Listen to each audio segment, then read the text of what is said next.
Негизи чындап киришсең, бизнесте эле чыгармачылык сыяктуу. Чыгармачылыкта деле табыгы ишыкты бөлөп, курчутуп турбасаң талантың мокоп, алга жылуу. Өсүү болбогон сыңары бизнесте да такай бир орунда тура берген жарабайт. Мээнет менен табылган акчаны ой келди чачпай, өндүрүштү өнүктүрүүгө жумшап, керек болсо кредит алып, учурга шартка жараша аракеттенип, тынычсыз изденүү менен алга жыла берүү керек.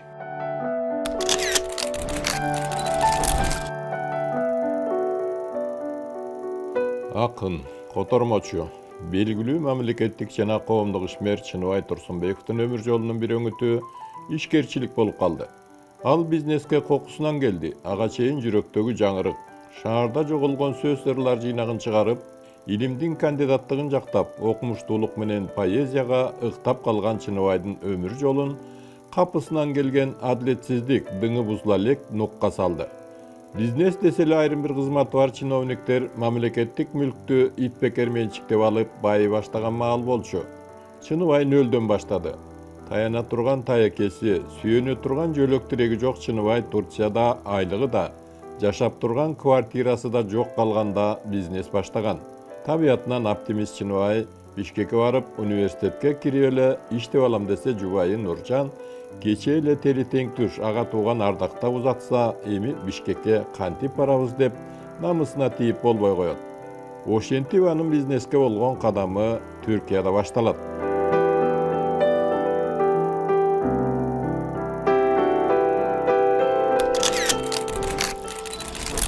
Чыныбайдын өзү менен мен көп сүйлөштүм. Сүйлөшкөндө аябай жакшы сүйлөштүк да. Анан өзү айтат. Мен өзүм мындай ырларын баарын жактырчумун, газетада иштечүмүн, мага көп келчү Чыныбай. Анан экөөбүз сүйлөшчүбүз, анан жактырчумун да. Ырларың бөлөкчөрөөк экен, бөлөктөрдөн алдыдасың депчи. Анан кийинчерээк сурап калдым. Ишкерликке кандай өтүп кеттиң депчи. Ошол керек беле, керек эмес беле десем, ушундай турмуштук жагдай ушундай болду, Түркияга барсам момундай болду, менин ордума башка киши иштеп, мен болсо тышкы иштер министерствосунан өтпөй калып, алар алдап коюшуп. Анан ортодо калып, намыстанып, кайра айылга келгенден, элге келгенден коштошуп келгем. Анан Төлөм Шокеев тигулар менен ушул жакшы мамиледе болгон, ошондон ишкер эмеге өтүп кеттим депчи. Анан сурадым, сен ишкерликти дагы аябай жакшы жолго коюп кеттиң. Бирдемең бар го. Обычно ишкерге башка тармактан келгендер иштей алчу эмес эле десем, бир нерсең бар, бир касиетиң бар окшойт десем, айтат. Менин атам ар бир баласы төрөлөрдө аян түш алчу экен дейт. Мен төрөлөрдүн алдында талаадан казан таап алыптыр дейт. Анда туура эле тааптырсың жолуңду. Бу да керек экен. СССР жазуучулар союзунун, СССР журналисттер союзунун мүчөсү, эки ыр жыйнагынын автору, илимдин кандидаты Чыныбай Турсунбековдун жашоосунда 35 жашында чукул бурулуш болгон. Үй бүлөсүн кантип багат? Эмне кылыш керек? Чет өлкөдө өзүнүн башка таяна турган эч кимиси жок. Ошентип карайлап калган маалда түрктөрдүн белгилүү жазуучусу Нихат Атсыздын Көк жалдардын өлүмү романын которуп, андан алган гонорарын бизнеске салат.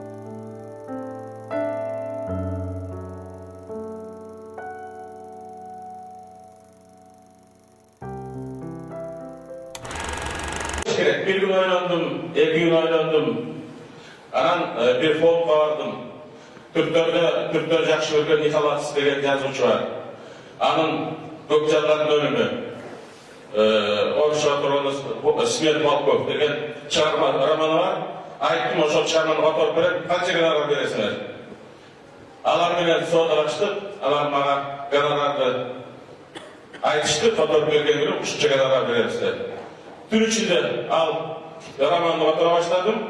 Күндүз ар түрдүү адамдар менен жолугуп, ар түрдүү аңгемелешүүлөрдү өткөрүп, эмне кылам, кандай кылам деп.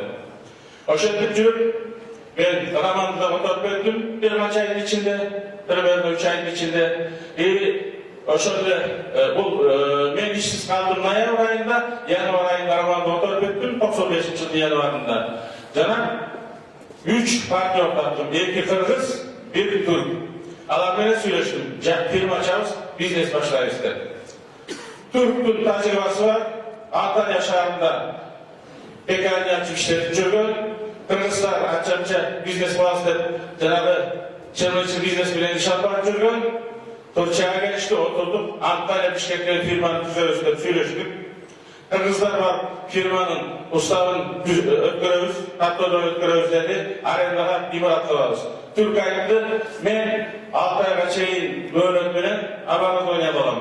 Pekaniyanın abarız oynayasın dedi. Ancak Kırgızstan'a jetkeriz, bilmeyiz. Bir gana menin akçı var eken.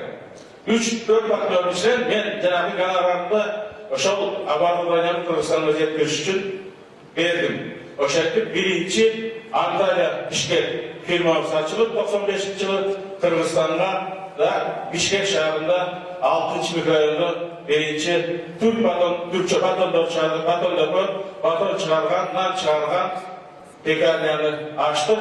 Açık aytkanda işimiz ablan жақсы kete başladı. Ben resimde ertemeninki saat oldu, orta sahi sayaklı bir de pazarlarda nan satkan ortamcılar gelip, saat 4'te gelip pekaniyaga gezekte turçu, очередьte turçu. Nan alğanı. Oşul öyle saat 6'ga çeyin çıkan nanlı barını alıp geçiş.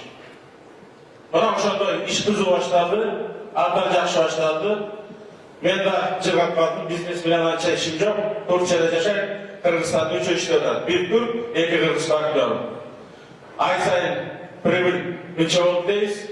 Anan al 95 yıl Kırgızistan'a merlap, Kırgızlar baysa makal, bilesevim neleri makal. Kırgız baysa katın alat deyip, geçir koğul oşulay. Özbek baysa tapsalat deyip. 2 Kırgız bakıyorum, ayal aldı, 2. ayal aldı.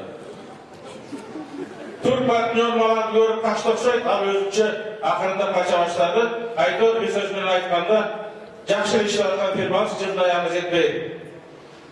Toktolun yok, firmamız işleri yarattı, ne sebebi? Janagınday keseperinden olan Türk özünce firma açıp ettik, ağız, olmalıkta fantaşkamızı bölüştük, oşende firmamız jabıldı. Кийин Чыныбай Түркиядан жаңы өнөктөш тапты. Ал термендин жабдууларын жиберем, ага кредит алыш керек деди. Биз өзүбүздүн үйүбүздү, бир туугандарыбыздын үйүн күрөөгө коюп, $170,000 Евразия өнүктүрүү банкынан алдык. Ал кезде 3 комнат квартиралардын баасы $2,500–3,000 болчу. Ошол кредиттин $124,000 Түркияга жибердик. Бирок ошол өнөктөшүбүз алдамчы болуп калып, $124,000 да бербей койду, жабдууларды да жибербей койду. Чыныбай Түркияга барды. Бир топ анын артынан бир топ жүрдү.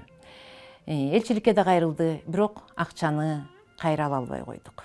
$170,000 кредит алып, биз негизи мойнубузга өтө чоң жоопкерчилик илген элек.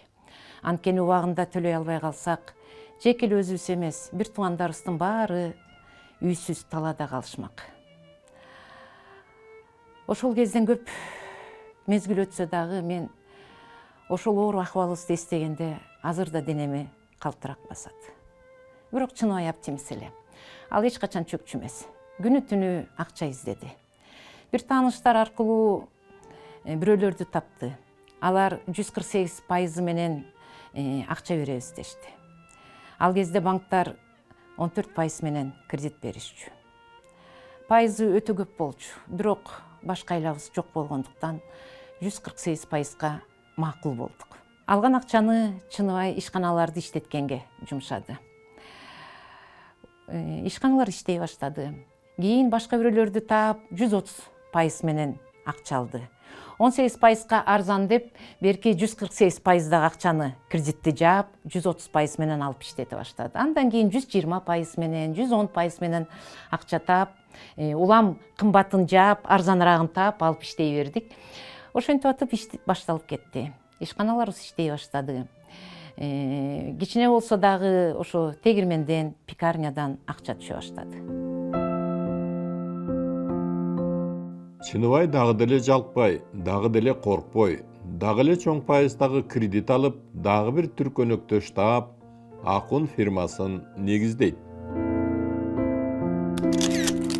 Мындай salıştırmalı çoğun деген 60 tonnalık birinci liniyanı, un çağırıcı liniyanı mına şul imaratqa alып kelip, bul imaratты arendalap, al en başkısı jabduu koyup olчу, jaylay montajlap jabduunu alып kelip, oşol jabduunu alып kelip montajlap atkanda özübüz işteş üçün ушул кичинекей bölmönü kontor kılıp, ofis kılıp alганбыз. Биздин биринчи ofisimiz ушул. Бұл жерде мен, ушул ишкананын кожоюну, менин орунбасарым, кассир, бухгалтер, склад башчысы баарыбыз ушул жерде отурчубуз, чогулуп. Анан кийин бул жерге келген клиенттер, кардарларды күтүп алчубуз. Бүгүнкү күндө Акун Кыргызстандагы эң ири компаниялардын бири. Анын ичинде Акун, Бишкек ун комбинаты, Акун суу, ВЭК, Акун ысык көл жана Капитал банк бар.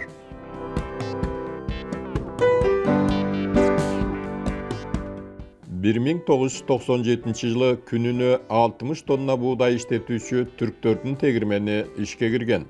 1998 жылы күнүнө 100 тонна буудай иштетүүчү тегирмен орнотулган. 1999 жылы Акун суу, сууларды жана суусундуктарды чыгаруучу ишкана ачылган. 2002 жылы күнүнө 40 тонна un чыгаруучу тегирмени бар ВЭК ишканасы сатылып алынган. 2003 жылы Германиялык Келпа компаниясынын суткасына 24 тонна кыска макарон чыгаруучу линиясы ишке киргизилген. Ал долбоор үчүн 2 миллион 400 000 евро көлөмүндөгү кредит алынган. 2008 жылы суткасына 6 тонна чыгаруучу италиялык узун макарондор линиясы коюлган. 2010 жылы Акун жабык акционердик коомуна 10 000 тонна дан сактай турган элеватор курулган. 2011 жылы Акун кесме деп аталган Азия лапшасын чыгаруучу линия ишке кирген. 2013 жылы кыска макарондорду чыгаруучу немистердин экинчи жабдуусу ишке кирген. 2014 жылы куурулган макарондордун өндүрүшү уюштурулган. Чынын айтканда, ийгиликке жетүү үчүн кандай гана кыйынчылыктарга туш болгону, кандай гана оор күндөрдү баштан өткөргөнү сырттан карап турган адамдарга анча сезиле бербеши мүмкүн. Ал эми күн-түн аралашып, өзү күбө болуп чогуу жүргөн жубайынын кредиттен үч көчкөн журттай көңүлү калып, сароору болгон учурлары көп эле болгон. Өнүгүү үчүн тынымсыз банктардан кредит алып иштедик. 2002 жылы Дүйнөлүк банктан 2 миллион 400 000 евро кредит алдык. Ал кредитке биз Германиядан кыска макарон чыгарчу линия сатып алмакпыз. Кредиттин суммасы өтө чоң болгон үчүн мен каршы болдум. Чыныбай ушул макарондук линияны койбой койсок эмне болот? Кредит алыш жеңил, аны үстөгү менен төлөп бериш кандай кыйын десем, чыныбай Нуржан, эгерде биз өнүгүп өсөлү десек, кредит алгандан коркпошубуз керек. Анткени өнүгүү кыймылда гана болот деп айткан эсимде. Ал кредит үчүн Акундун мүлкүнүн баарын өзүбүздүн үйүбүздү күрөөгө койдук. Банктын шарттары боюнча чыныбай башкы директор катары, мен болсо анын жубайы катары гарантийный обязательствага кол коюшубуз керек эле. Ошол милдеттенмеге кол коюп атканда колум титирегени азыр да эсимде. 2004 жылы Бишкек ун комбинаты ачык акционердик коомунун акциялары сатылып алынган. Курулганына быйыл 95 жыл болгон бул он комбинаты да Аскар Акаевдин доорундагы приватизация учурунда чет өлкөлүк компанияга сатылып кеткен. Жабдуулары эски, жаңы кожоюндар Казакстандык ири компаниянын ээлери жаңырткылары келбей, чыгарган ундун сапаты төмөн болуп, рыноктук атаандаштыкка туруштук бере албай калышканда, 2004 жылы өздөрүнүн акцияларын Акун компаниясына сунуш кылышкан. Чыныбай Турсунбековдун жубайы Нуржан Тентимишева минтип эскерет. Ал кезде биздин мойнубузда 2 миллион 400 000 евро өлчөмүндөгү кредит бар болгондуктан, бош акча каражатыбыз жоктугун айтсак, алар өздөрү бизге көмөктөшүп, Бишкек ун комбинатынын мүлкүн күрөөгө алган соң бизге кредит берүүчү банкты табышты. Биз ал кредит менен Казак компаниясынан акцияларды сатып алдык. Ишкананын акыбалы абдан оор экен. Жабдуулары өтө өзгөргөндүктөн иштөөгө дээрлик мүмкүн болбой калганын көрүп, Чыныбай Түркияга барып, ал жактагы партнерубуздун жардамы менен бөлүп төлөө шарты менен күнүнө 250 тонна буудай иштетүүчү un линиясын алып келди. Ал линияны иштетип банктын кредитин да, жабдуулардын баасын да Түрк компаниясына төлөп бердик. Бүгүнкү күндө Бишкек ун комбинатынын кубаттуулугу күнүнө 500 тонна буудай иштеткенге жетет жана бул ишканабыз Кыргызстанда ун өндүрүүчү эң чоң ишкана болуп саналат.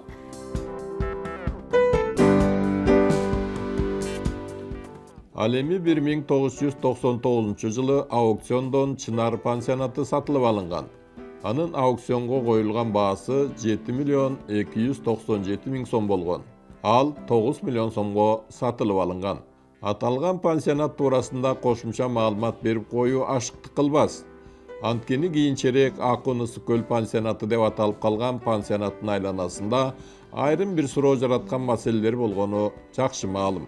1999 жылкы 9 миллион сомдун куну кыйла жогору болгонун айтып отуруунун деле кажети жок. 1998 жылы менчиктештирүү программасы боюнча сатыкка 33 пансионат чыгарылган. Ошол кезде кароосуз калган, четинен бузула баштаган пансионаттардын ичинде Чынар пансионаты да болгон.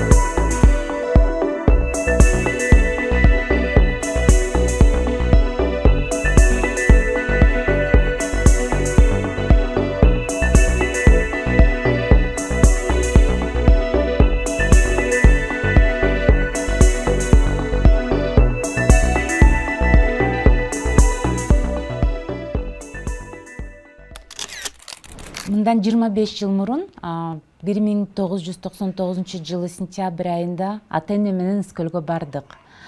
Анда мен болгон 11 жашта элем. Сиңдим 9 жашта, иним болгону 2 жашта болчу. Жашым кичүү болгон үчүн биз пансионатты тандоо максаты менен бара жатканыбызды жакшы деле түшүнбөптүрмүн. Биринчи биз Сарой айылына бардык. Ал жерде Алтын кум пансионаты бар. Ошол жерге кирип сейилдеп чыктык. Андан кийин Караой айылындагы Чынар пансионатына бардык. Чын айтсам, ал пансионат эски эле болчу. Ал жерде абдан эски коттедждер, талкаланган аллеялар, территорияда жайылып жүргөн мал болчу да. Көптөн бери каралбай калгандыгы көрүнүп турду. Бирок эмнегедир ал пансионат баарыбызга эле жакты. Ойлойм, ошо өзгөчө бир аурасы бар болчу.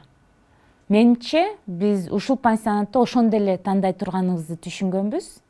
Андан кийин Бостери айылындагы Салмат пансионатына бардык.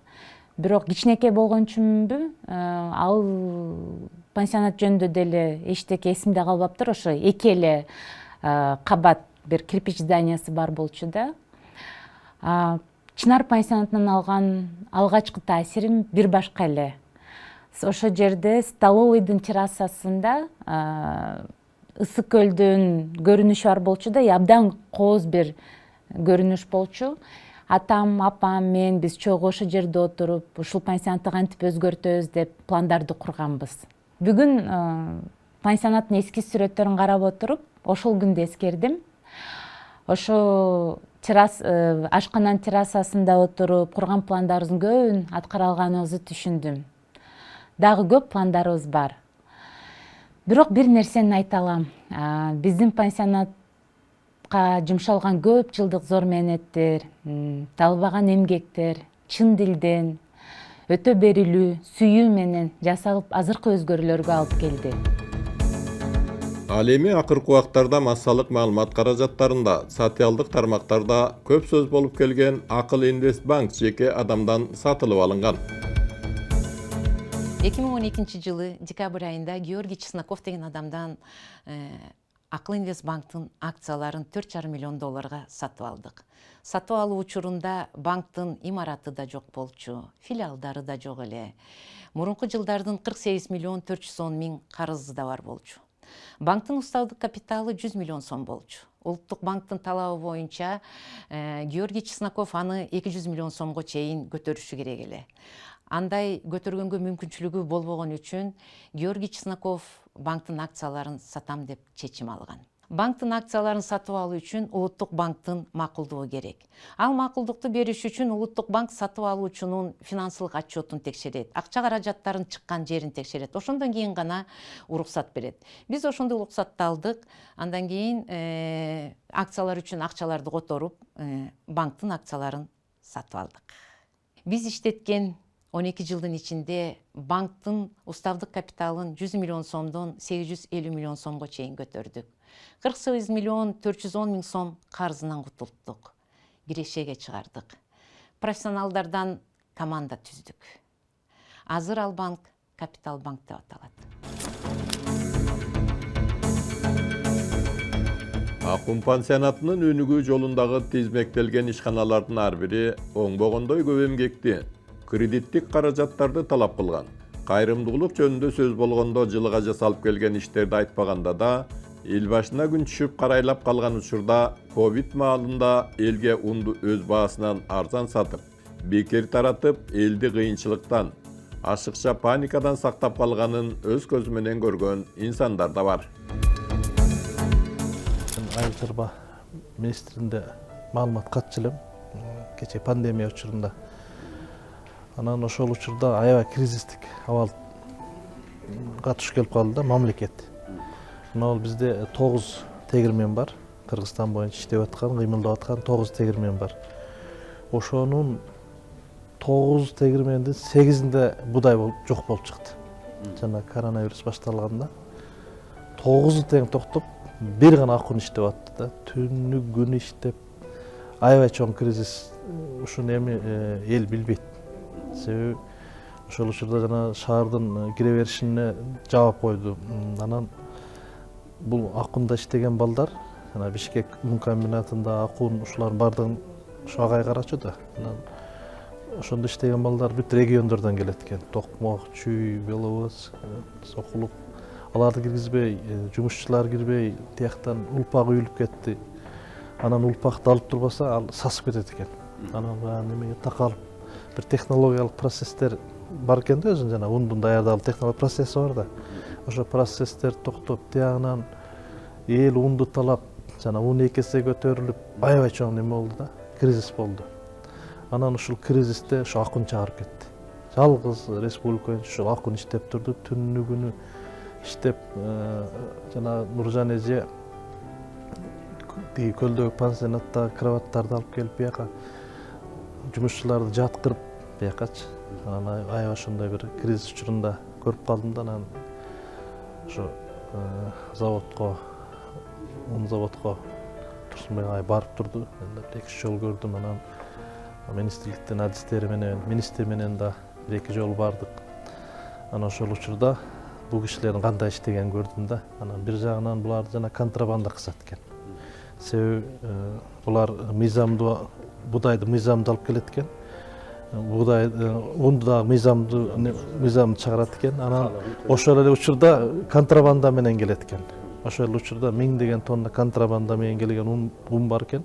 Ошо менен иштеген чоң группалар бар экен. Алардын артында кайрылы ошол депутаттар, кайрылы ошол саясатчылар турат экен. Анан бул мындай майкө сүткө иш эмес экен да. Анан ошол учурда жанагы Казакстан квота киргизип салды. Будайгачы. Казакстан квота киргизип салды. Бир жагынан доллар көтөрүлүп кетти. Ошондо да 85-ке чыгып кеткен. Эсиңизде барбы? Мартта ошондо да 85-ке чыгып кетти.